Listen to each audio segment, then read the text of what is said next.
Les amis, bonjour à toutes et à tous. Deuxième journée de cette phase de poule de Coupe du Monde des clubs. Victoire du Real Madrid, 3 buts à 1 face à Pachuca. J'ai pas mal de choses à dire, mais la première chose que j'ai envie de vous dire, c'est qu'il y a quand même un petit peu de mieux. Voilà, il y a un petit peu de mieux. Comme je vous l'ai dit, il ne faut pas s'attendre à une révolution totale du Real Madrid en seulement un ou deux matchs.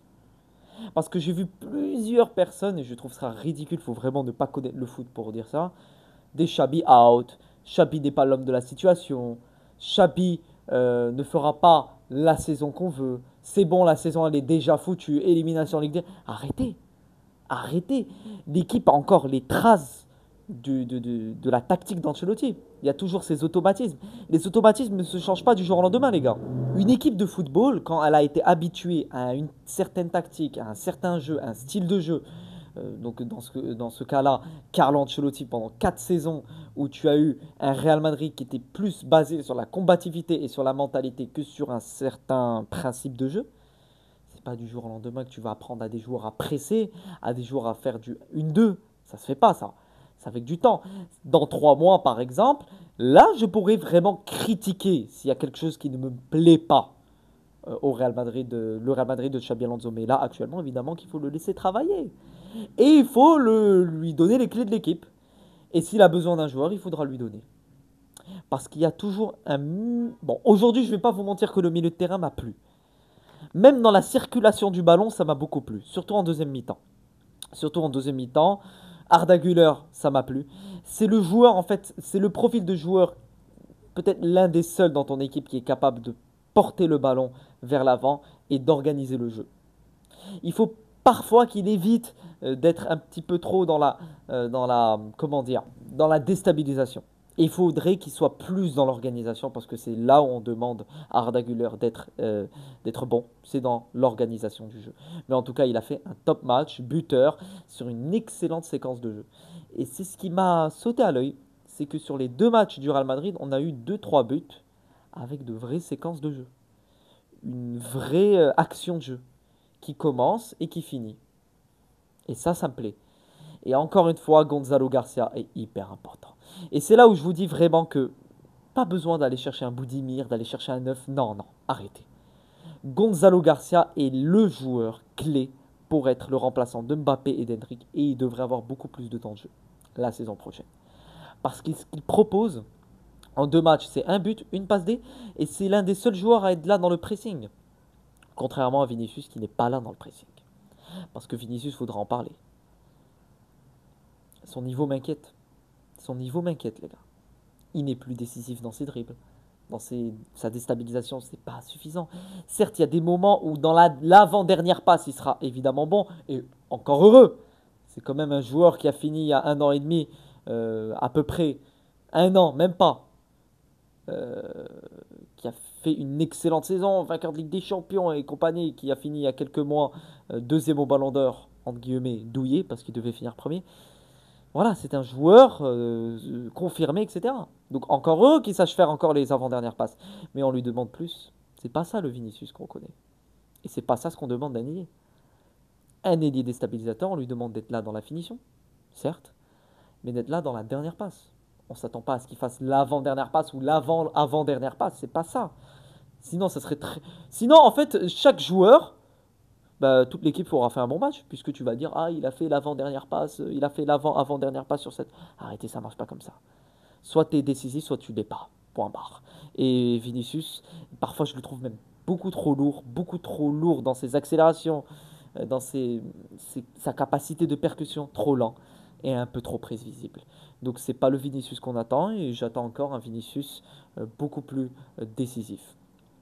Donc revenons sur Gonzalo Garcia, quand je vous le dis, pas besoin d'aller chercher un neuf remplaçant, parce qu'il fait très bien le travail, et il me rappelle un petit peu le style d'un Karim Benzema. Vous voyez Benzema qui était là en attaque, qui était plus dans la générosité que sur la finition précipitée, mais c'est exactement ça. Le mec il te fait une magnifique passe sur cette action, Trent, Güler, Gonzalo Garcia, 1-2, 1-2, et le but de Güler, magnifique, magnifique.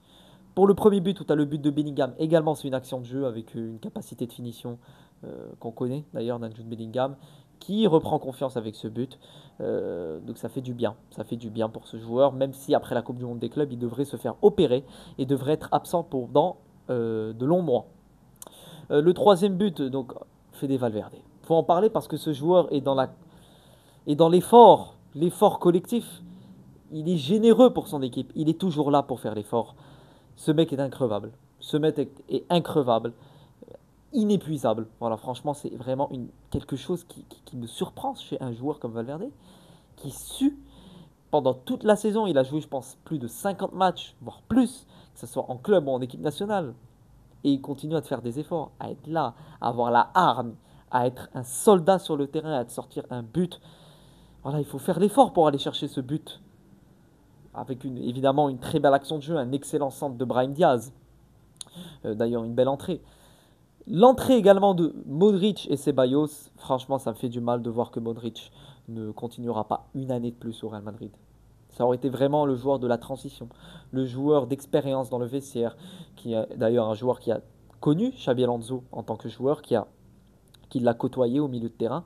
Donc ça aurait été vraiment le profil parfait pour être dans la transition du Real Madrid d'Ancelotti au Real Madrid de Xabi Alonso. Et il perd rien, il est toujours là, toujours dans la construction, dans la vision. Il voit les actions à des années-lumière. C'est cette petite tour de contrôle qui sait quoi faire au bon endroit, au bon moment. Et c'est magnifique. Et évidemment qu'il faut profiter. Il faut profiter de ces derniers instants avec Modric.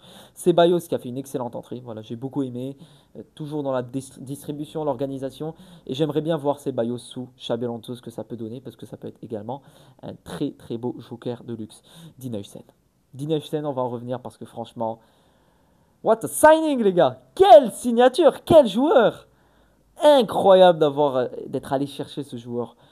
Aucun flop sur les deux matchs qu'il a pu proposer. Top niveau, excellent défenseur, excellent niveau, excellent footballeur. Le charisme, le calme, la construction, la combativité, solide, très très solide dans l'âme. Et ça fait plaisir. C'est le défenseur central que je voulais avoir au Real Madrid. Je l'ai. Un défenseur qui sait se projeter, qui sait faire les bonnes passes, qui sait couper les lignes, non seulement dans ses passes, mais dans ses percées. Il perce. Et ça fait plaisir. Ça fait vraiment plaisir.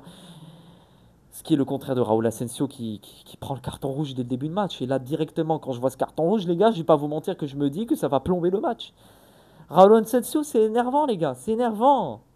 Beaucoup trop agressif, les gars. Que ce soit dans le premier match ou dans ce match. Il provoque un penalty dans le premier match. Attention. Attention, les gars. C'est un joueur qui doit se contenir, qui doit se contrôler. Un défenseur central, on ne lui demande pas d'être agressif, mais on lui demande d'être juste, de faire le bon geste au bon moment. Et ça prouve comme quoi il a encore à apprendre. Et c'est dangereux d'avoir ce genre de défenseur central dans des gros matchs de Ligue des Champions ou dans des classicos, ça peut te plomber un match. Ça peut te plomber un match. Rappelez-vous du classico au Ampère 4-3, c'était en grande partie à cause de Vasquez. Donc la défense centrale joue un très grand rôle dans un résultat final d'une équipe. Et ce genre de performance, c'est ce que je veux pas. C'est ce que je veux pas. Fran Garcia, honnêtement, c'est mignon. Voilà, c'est mignon. Tu as deux postes qu'il faudra améliorer au mercato, donc après la Coupe du Monde des clubs. Tu as ce côté latéral gauche. Tu as eu Trent Alexander-Arnold et tu as en doublure Dani Carvajal qui petit à petit va revenir, je l'espère. Et j'espère qu'il reviendra à un bon niveau, même si ça va être très compliqué à son âge. Mais voilà, c'est Carvajal, c'est l'expérience. J'espère qu'il reviendra au top. Mais il faut vraiment un nouveau joueur côté gauche parce que franchement, Fran Garcia, je ne vais pas te mentir, oui, il est combatif, oui, il fait des efforts, oui, il est là, oui, il mouille le maillot, mais c'est faible. C'est pas un joueur de top calibre Real Madrid qui pourra te faire des quarts de finale, des demi-finales de Ligue des Champions. Non, c'est pour ça qu'il faudra aller très vite chercher un latéral gauche, pourquoi pas Alvaro Carreras ou pourquoi pas quelqu'un d'autre. Mais il faudra améliorer et booster ce poste, tout comme le milieu de terrain où il manque quelque chose. Pas vous mentir.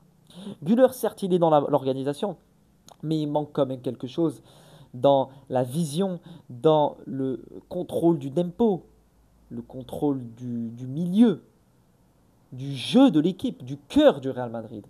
Ce que je voyais avec Toni Kroos, je veux le voir encore. Mais quel profil chercher? Angelo Siller. Même si ces dernières rumeurs disent comme quoi le Real Madrid devrait abandonner la piste Siller, je ne vois pas pourquoi. C'est un joueur avec d'énormes qualités. J'avais déjà fait une vidéo sur lui dans une vidéo Mercato où j'avais montré comme quoi il avait pas mal de qualités voilà, d'organisation, de passes progressives, de passes clés, il coupe les lignes. Et c'est pour moi un joueur qu'il faudra aller chercher pour renforcer ton milieu de terrain.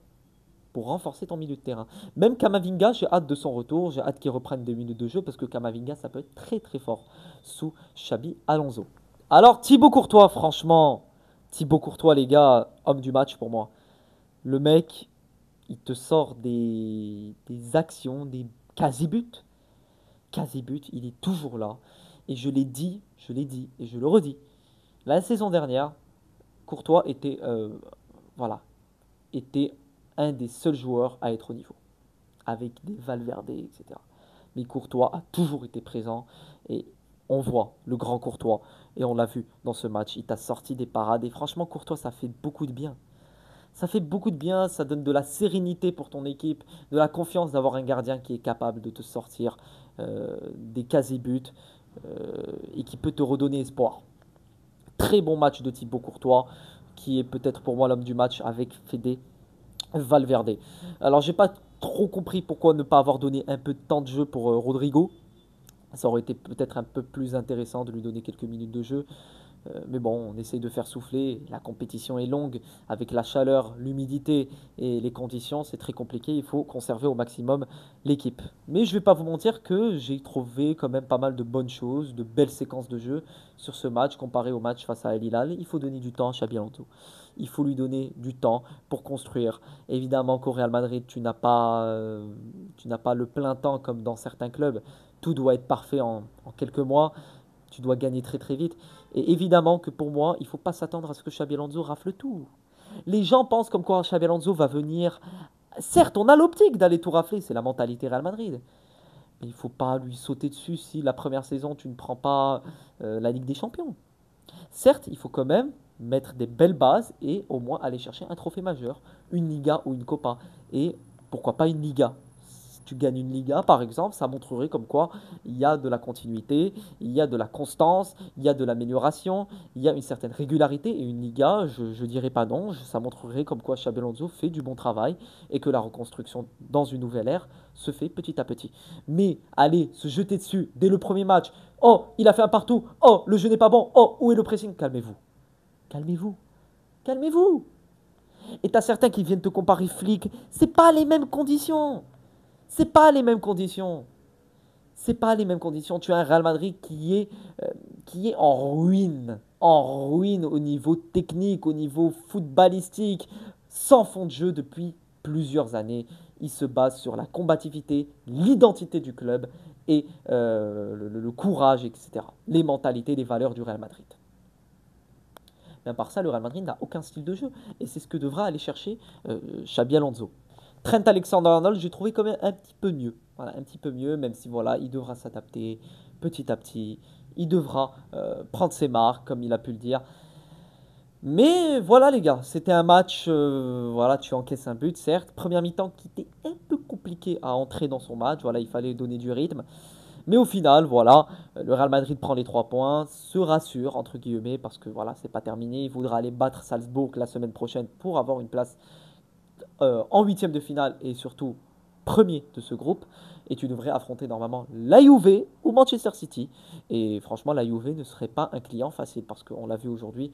Et pour son premier match, c'était très compliqué pour les équipes adverses. La Juve avait quand même proposé un très beau jeu. Donc c'est à partir des huitièmes de finale où je pourrais vraiment analyser le Real Madrid, l'évolution du club, etc., de l'équipe, du style de jeu. Est-ce que ça va dans le bon sens ou il n'y a aucune amélioration? Mais bref les amis, voilà, il y a du mieux. On se retrouve la semaine prochaine, sûrement le lendemain pour le débrief, parce que le match sera très très tard, à 2 heures du matin, heure locale au Maroc. Donc il faudra que je m'organise le lendemain pour faire le débrief. J'espère que cette vidéo vous aura plu. Prenez soin de vous et à la Madrid!